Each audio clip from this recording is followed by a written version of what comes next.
Hey guys, welcome to YouTube channel where hedging peso matters. So today's topic is going to be a response to a comment posted by Miw Meow, and of course we'll be talking about divergence. So first of all, we have to define what divergence is. So divergence appears in a bar chart when the price of an asset and an indicator, index, or other related asset move in opposite directions. So operative word natin dito would be opposite directions. They move in opposite directions. Now, actually we have four types of divergence. We have the bullish divergence, bearish divergence, hidden bullish, and hidden bearish. But the focus natin would be the bullish, on the bullish side. Bakit apat yung divergence? Kasi in other countries, they can trade against the trend. So, halimbawa, pababa ang trend, bearish, they can make profit out of a bearish movement. But here in the Philippines, laging pataas lang ang price. Dun lang tayo kikita. Alright?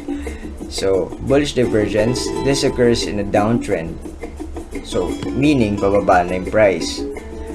But, pag tinignan natin yung oscillator, pataas. Alright? For this video, I'll be using the RSI oscillator. So, pataas yung oscillator niya, while pababa yung trend, it shows a trend reversal. So, weakness, may weakness na dun sa trend. Yung pa-downtrend, humihina na. So, lumalakas na po itong sa oscillator. It is an indicator na pataas na po yung trend, right? May reversal na. But ang focus natin would be the hidden bullish divergence. Bakit? Kasi here, sa bullish divergence, nangyayari ito sa downtrend, right? So this is a risky thing.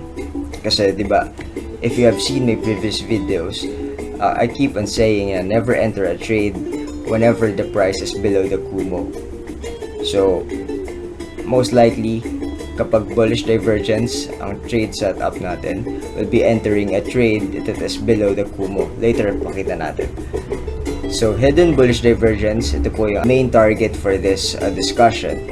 Why? Because this occurs in an uptrend. So, when the price is making higher lows or having the same level lows and the oscillator is making lower lows.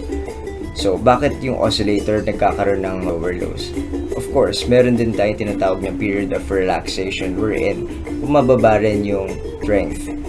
But, of course, since this is on an uptrend, it shows a probability of a trend continuation. Now, here.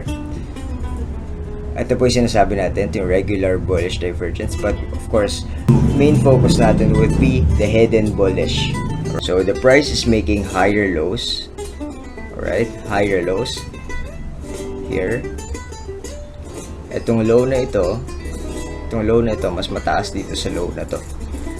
Now, oscillator naman, making lower lows. Alright, itong low na ito, mas mababa kaysa dito sa low na ito. Now, so here I have a cheat sheet for you. But, take note nyo lang yung hidden bullish. Alright. So, take note that hidden bullish divergence occurs during an uptrend, which gives a continuance of a said trend. Yan lang naman ang focus natin. Alright, so let's go with the chart. Sabi ko kanina, very risky kapag bullish divergence. Alright? Now, so for today, ang gagamitin natin would be the indicators that we'll be using would be the RSI, as I've mentioned earlier, and also fractals, and ICHIMOKU. Here you go. Now, so bakit meron tayong fractals? So ano tong fractals? Nakikita nyo yung nagbi-blink, yung on and off. So, ito yung fractals. Okay? Now, ang gagawin lang po natin in this setup, ito yung bullish divergence So, itatapat lang natin yung cursor doon sa fractal. And, kahilera nito would be this one. So, ang sabi dun sa ating bullish divergence, characterized by higher lows. So mas mataas itong low na to kesa dito sa low na ito. Alright? So, pataas. In this scenario naman, lower or having the same level. This is yung bullish divergence. Okay? Pero I don't encourage you to enter a trade in this kind of setup kasi this is below the Kumu. So kung gusto natin maging high probability yung trading natin, we'll be entering a trade na above the cloud, alright, sa taas. So clearly on an uptrend. So ang focus natin would be the hidden bullish.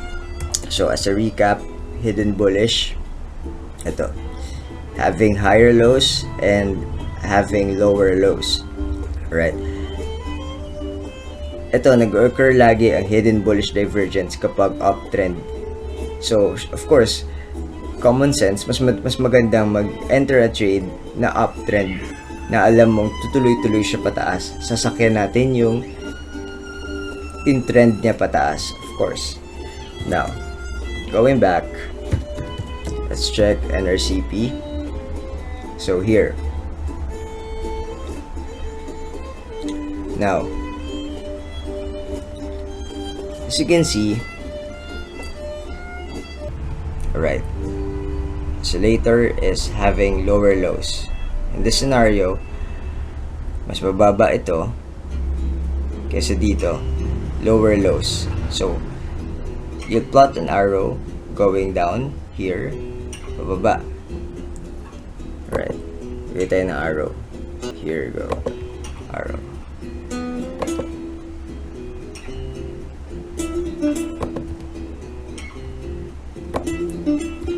Ayan.